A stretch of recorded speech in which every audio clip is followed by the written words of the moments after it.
और अब हमारी खास पेशकश जागा हिंदुस्तान। क्या आजादी का मतलब केवल मुल्क का आजाद होना है या फिर इसका मतलब अत्याचार के हर रंग को खत्म करना है? हिंदुस्तान की आजादी की लड़ाई के दौरान डॉक्टर अंबेडकर ने यह सवाल बहुत जोर शोर से उठाए थे। उनके सवालों ने देश की तस्वीर बदल दी। आजाद भारत को नई नैतिक आभा मिली। आखिर कैसे हुआ यह सब, देखिए।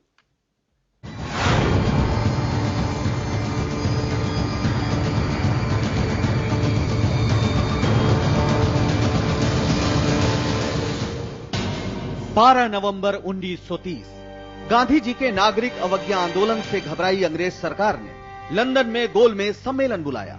लेकिन इस सम्मेलन में शामिल एक युवा बैरिस्टर ने गांधी जी को पूरे भारत का नेता मानने से इनकार कर दिया। उनका नाम था डॉक्टर B.R. अंबेडकर। उन्होंने साफ कहा कि कांग्रेस के ज्यादातर नेता ऊंच नीच में विश्वास रखते हैं। वे दलितों को संवैधानिक प्रक्रिया में भाग नहीं लेने देंगे। इसलिए जरूरी है कि ऐसे पृथक निर्वाचक मंडल बनाए जाएं, जहां दलित उम्मीदवार हों और जिन्हें सिर्फ दलित चुने।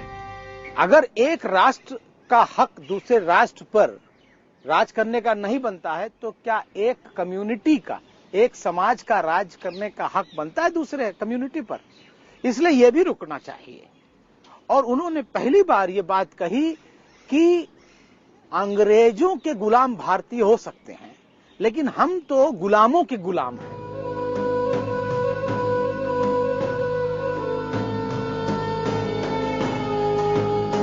14 अप्रैल 1891 को महू में एक दलित परिवार में जन्मे अंबेडकर का शुरुआती जीवन काफी कष्ट से गुजरा था। लेकिन अपनी मेहनत और कोल्हापुर के छत्रपति शाहू जी महाराज के सहयोग से वे कोलंबिया विश्वविद्यालय से बैरिस्टर की डिग्री लेकर लौटे थे। 1923 में भारत लौटने के बाद उन्होंने समता मूलक समाज बनाने को जीवन का लक्ष्य बना लिया। उन्होंने दलितों के मंदिर प्रवेश और सार्वजनिक तालाबों से पानी लेने के अधिकार को लेकर आंदोलन चलाया। देखते ही देखते उनकी शोहरत राष्ट्रीय स्तर पर फैल गई। 16 अगस्त 1942 ब्रिटेन के प्रधानमंत्री मैकडॉनल्ड ने कम्युनल अवार्ड यानी सांप्रदायिक पंचायत की घोषणा कर दी। इसके तहत दलितों को हिंदुओं से अलग मानकर अलग निर्वाचन मंडल का प्रावधान किया गया था। गांधी जी तब पूना की जेल में थे। ये घोषणा उन्हें दलितों को हिंदुओं से अलग करने का सरकारी षड्यंत्र लगा। 20 सितंबर 1932 गांधी जी ने कम्युनल अवार्ड के खिलाफ आमरण अनशन शुरू कर दिया। देश भर में हाहाकार मच गया। डॉक्टर अंबेडकर से गांधी जी की जान बचाने की गुहार लगाई गई। हर तरफ से पड़ रहे दबाव को देखते हुए डॉक्टर अंबेडकर समझौते के लिए राजी हुए, लेकिन शर्त थी कि दलितों को हर स्तर पर आरक्षण दिया जाए। गांधी जी मान गए। 26 दिसंबर को उन्होंने अनशन तोड़ दिया। इस पूना पैक्ट ने दलितों की सूरत बदलने में क्रांतिकारी भूमिका अदा की।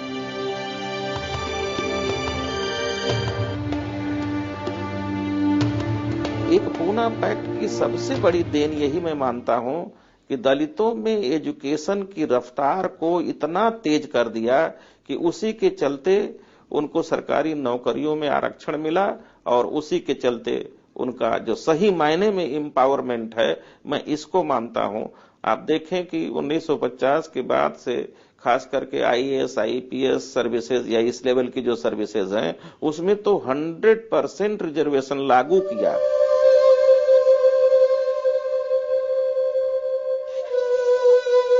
डॉक्टर अंबेडकर से पहले 19वीं सदी के आखिरी दौर में महाराष्ट्र में ज्योतिबा फुले जैसे समाज सुधारक गुलामगिरी जैसी किताब लिखकर ब्राह्मणवादी कर्मकांडों पर कड़ा प्रहार कर चुके थे।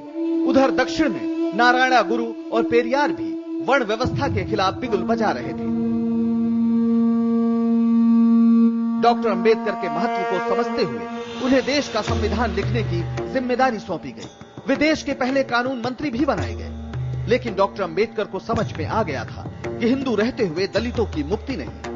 इसलिए 14 अक्टूबर 1956 को अपनी मृत्यु के लगभग 2 महीने पहले उन्होंने लाखों समर्थकों के साथ नागपुर में बौद्ध धर्म की दीक्षा ले ली।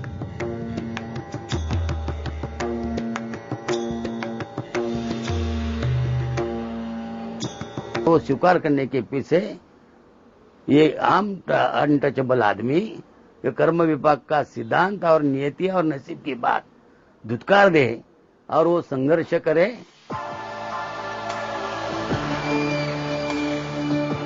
डॉक्टर अंबेडकर के विचार आजादी के हर बढ़ते साल के साथ ज्यादा प्रासंगिक होते गए। ये उनके मिशन का ही नतीजा है कि जिस उत्तर प्रदेश में दलितों को ऊंची जाति वालों के सामने बैठने की इजाजत नहीं थी, वहां एक दलित की बेटी यानी मायावती मुख्यमंत्री बन सकी, वो भी पूर्ण बहुमत के साथ। ये अलग बात है कि डॉक्टर अंबेडकर के मिशन के प्रति उनकी प्रतिबद्धता को लेकर बार बार सवाल उठते हैं।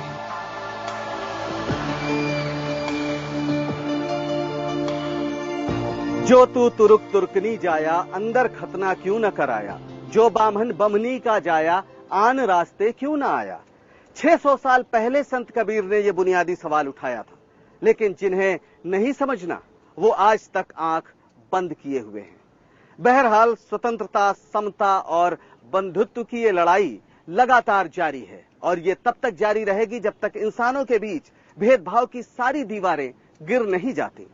वैसे एक बात तय है कि जो लोग मनुष्यों के किसी समूह को मनुष्य से एक दर्जा नीचे समझते हैं, वे मनुष्य कहलाने के अधिकारी नहीं हैं। पंकज श्रीवास्तव, दिल्ली, IBN 7।